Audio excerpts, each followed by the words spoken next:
And this is just so you can drive them the right direction? Yep. Just machining the tops off the guides so that we can drive them out into the combustion chamber.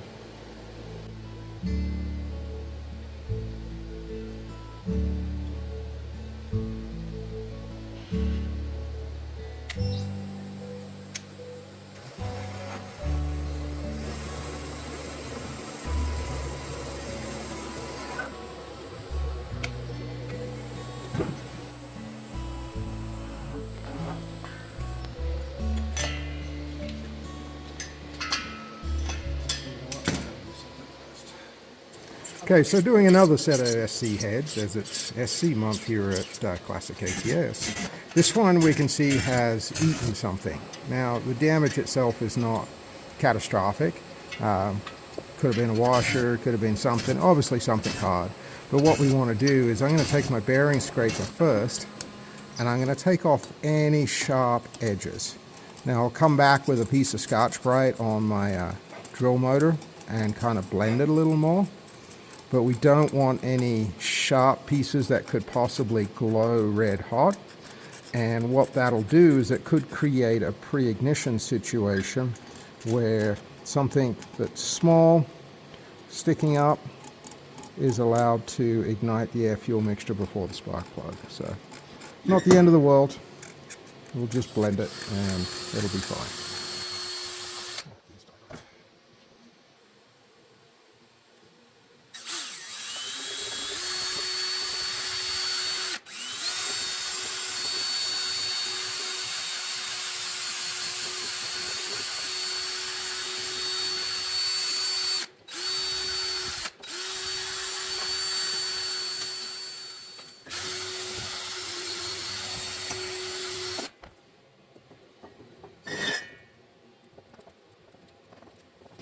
Okay, so I'm not looking to get rid of it, because to do that will change my chamber volume too much. What I'm looking for is just creating smooth edges, which we've done. So we've taken off all the high spots, kind of blended these in.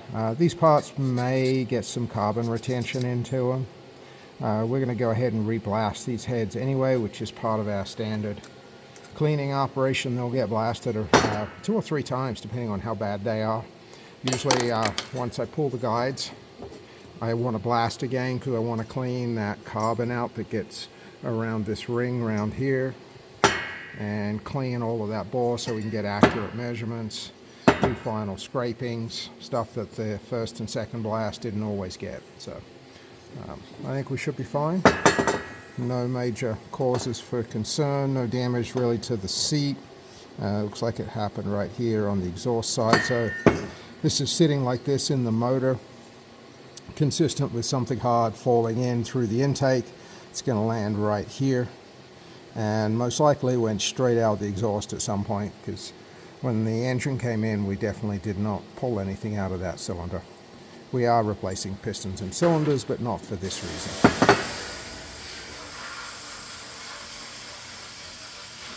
The next step in these heads is putting valve guides in. So I'm measuring my bore size, and then, as I said, we've measured up our valve guides. So we have a variance of size, so I'm sizing each individual guide. If I don't have a size that I need, I'll actually take a bigger one and machine it. Usually I have enough guides on hand to where I can mix and match, but sometimes you do have to custom machine a guide. So I'm just going to go drive these in. Now I've got my sizes.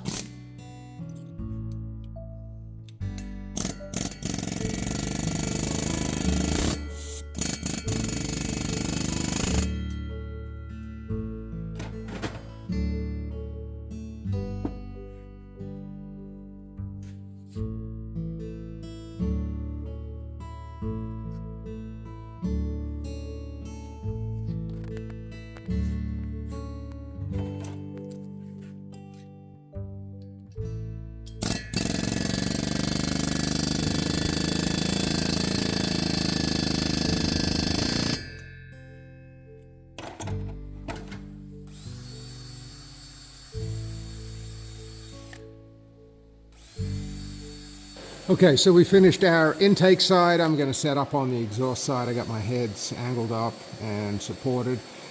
So far what I've done is I've reamed all of our valve guides on the intakes, cut our intake valve seats, and have done a final hone on the valve guides. And my hone purpose is more for getting a slight crosshatch, cleaning up any of the small lines left from the reaming process, although we do try to use a super sharp carbide ream for these guides to keep them cutting nice, but there's still these slight lines, so a slight hone just gives also some good oil retention.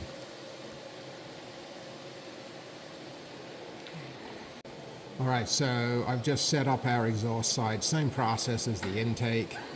Ream the guide first, and then I've adjusted my seat cutter.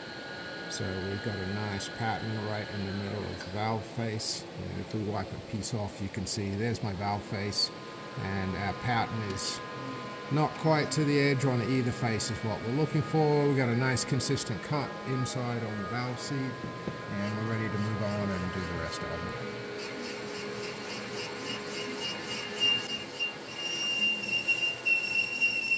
Okay, so one of the last things I'm going to do while I'm still on my fixture is I've already retapped threads right here. You can see we've got some exhaust studs missing. I've already put one in.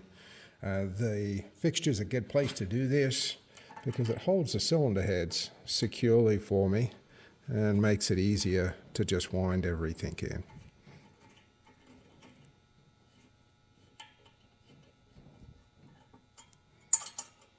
You like that new tool? Mm-hmm. So this is an installer that we've bought recently. I've been wanting to try one for a while. We got these on Amazon. They're pretty inexpensive. And for doing quick installation stuff, it works really, really well. My other snap-on installer, remover installer, which I still like, just won't clear this area here on a cylinder head. So I used to have to double nut it. But this one will clear it. Comes in a set from M6 to M12, I believe. I've been using the M8 and the M10s for putting in head studs. Been really happy with it.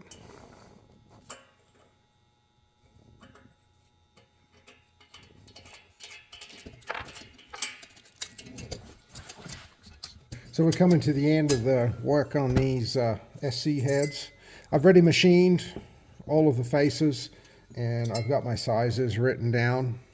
So from biggest to smallest, we are within 0.01 of a millimeter. I got these three heads together, these three heads together.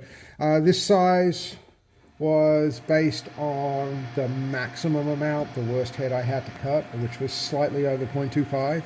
It was up to 0.3 of a millimeter. To clean up, I always like to try and keep them on those 0.25 divisibles, but didn't want to take it to 0.5. So all of our machining's done here. We're just working at getting all of our valves back in. We're doing new springs on these. We have our spring height. I'll show you in a minute, setting the spring heights. We have new valves, new valve stem seals. And the other thing is we're checking our installed height as well with each valve that we do. So moving forward.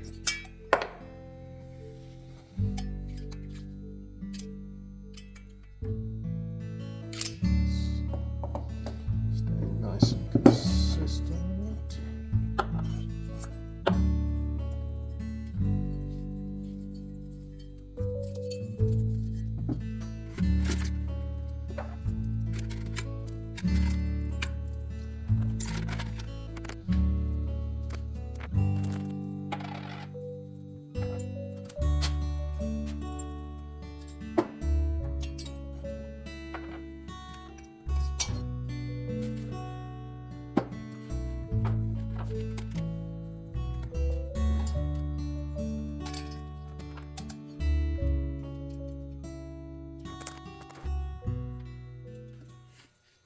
Okay, so our installed height that we're looking for is 34.5. It's very hard to see in the camera. I'm going to rotate.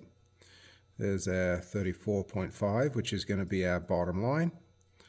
And I'm starting with a 4 shim pack just because I've already done one head. And measuring my installed heights, I could see where my valve is starting.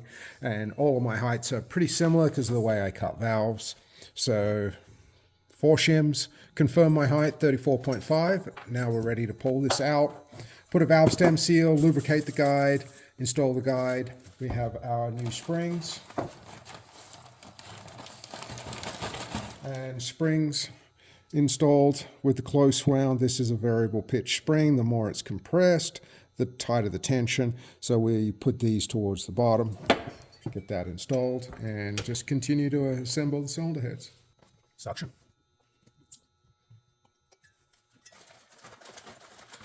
So we have our close wound springs towards the bottom, inner spring and retainer.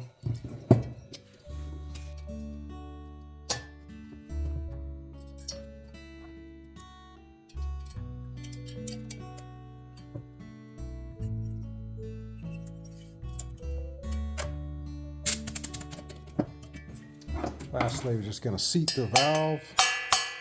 And this just seats the collets. The valve will actually seat on its first fire. So we're going to repeat the same for the exhaust and the rest of the heads. Keep going until everything's assembled up, and then put it to the side while we wait for machine work to come back from the machine shop.